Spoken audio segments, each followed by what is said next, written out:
Welcome to Stock Designs, and in this video I will be teaching you how to create these two vector icons. First I will be teaching you how to create this waving flag vector icon and then the sword vector icon. But before we begin, I would like to ask that you like, share, comment, and most of all subscribe and turn on post notifications so you're notified every time I drop. And without further ado, let's get into this video. So we're going to begin by creating this waving flag vector.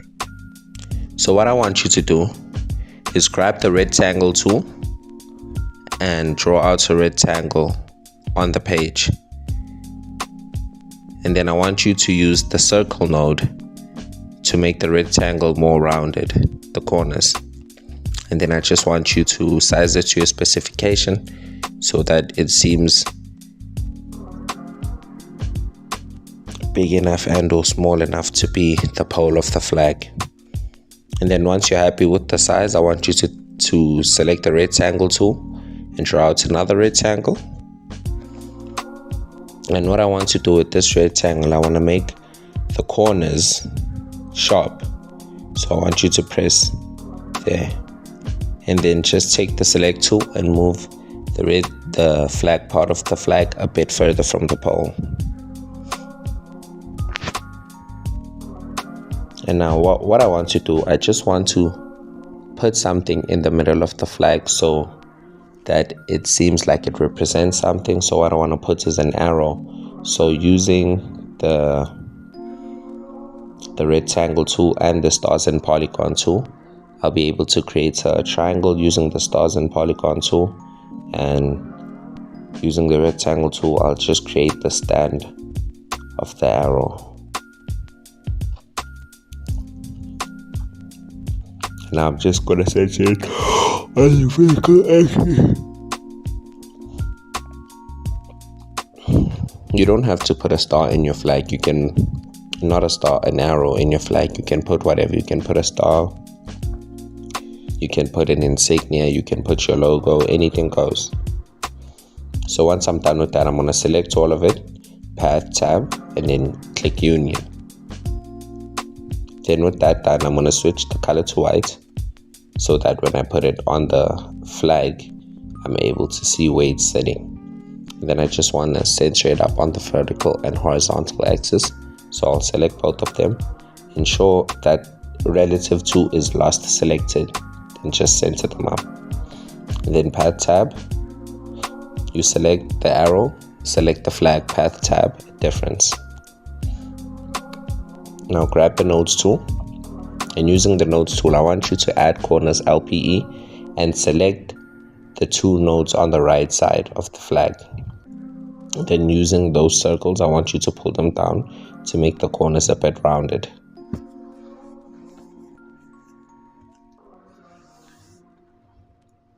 Once you're done with that, click Object to Path to turn it from an object to a path.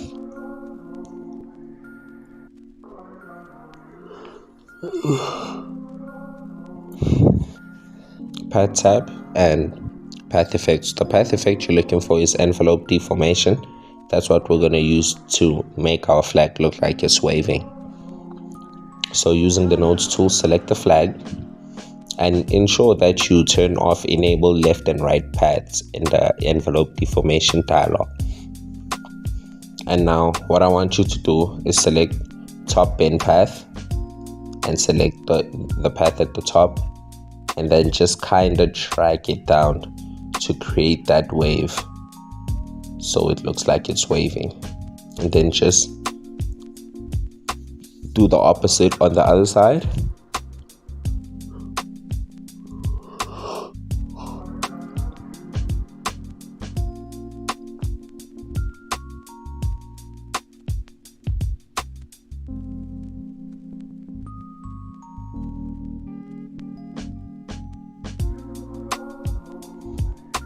And then what I'm going to do is just the handles. I'm going to pull the handles a bit back so I can clean up how it looks. But first make sure you have enough wave on your flag and that the wave seems consistent.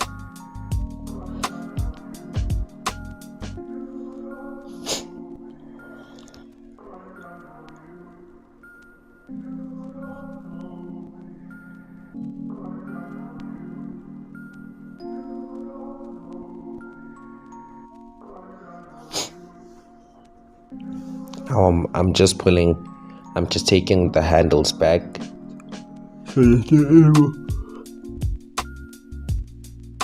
so that they sit properly and the flag looks parallel.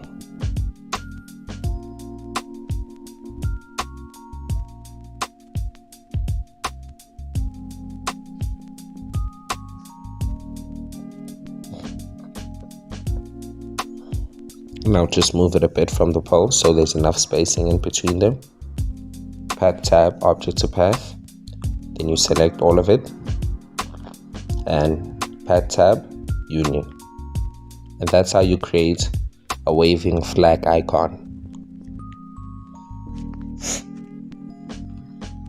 Now, what we're going to do is create a sword vector icon. So what I want you to start by doing is take the rectangle tool and draw out a rectangle.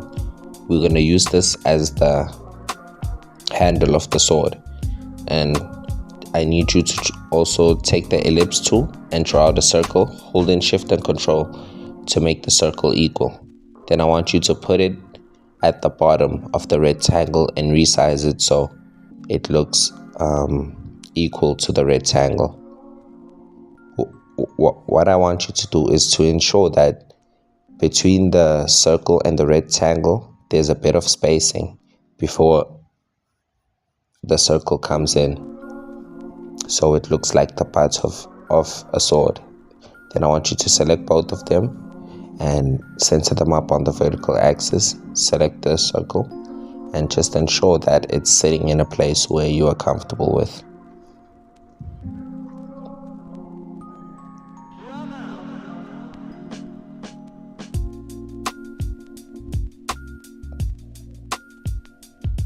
Okay, and now what I want you to do is select the rectangle,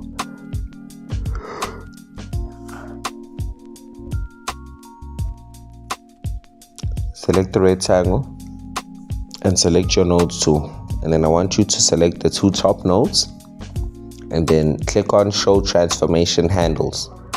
Ensure that transformation handles are on, and then what I want you to do is hold shift and control and then move it to the side. I wasn't holding shift there, that's why it only moved one. So I did control Z and I tried again, and I'm still not pressing shift and control.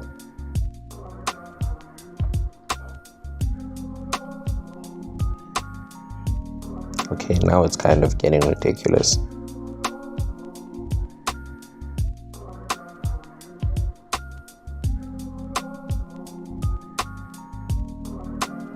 Hold shift and control to move them to the side.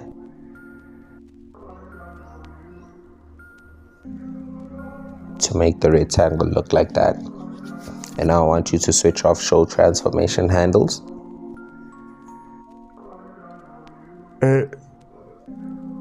In the nodes tool, I want you to click insert new nodes into selected segments, and then you select that node and you hold control and move it up to use it as the pointy part of the sword.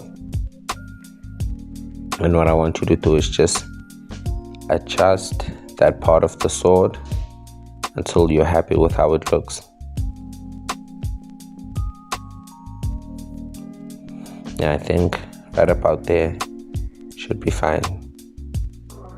Then I want you to select the rectangle tool and draw a rectangle and put the rectangle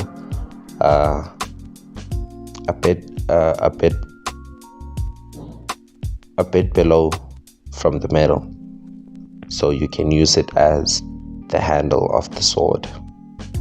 And now what I want you to do is select the rectangle again, make sure you size it nicely.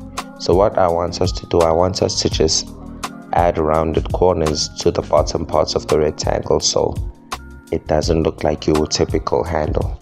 So what I'm going to do is I'm going to center it up on the vertical axis first.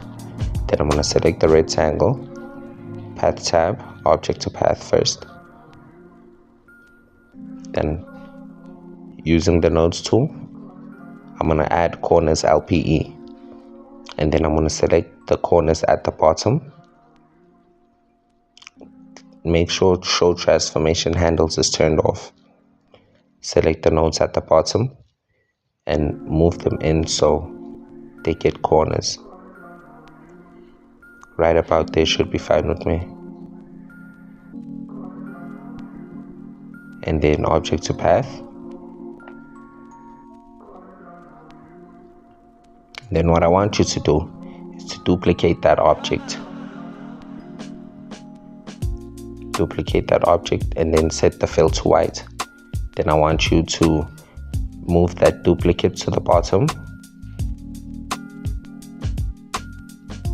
and then enlarge it a little bit so that it makes some space between the sword and the handle, so that it gives it a little bit of depth. Now just ensure that there's enough spacing between the handle and the sword. I think it's almost there, but then I want you to click the white part and click the black part difference. Then I want you to select all of it, path tab, then union. And that's how you make a sword icon in Inkscape. So that's how I created these two icons. Let me know if there are any ways that I could do better, or any ways to refine the skill or to make the process faster. But what I'd like to ask of you is that you like, share, comment, and subscribe, and then turn on post notifications so you're notified every time I post. And then I thank you for watching, and I'll see you in the next video.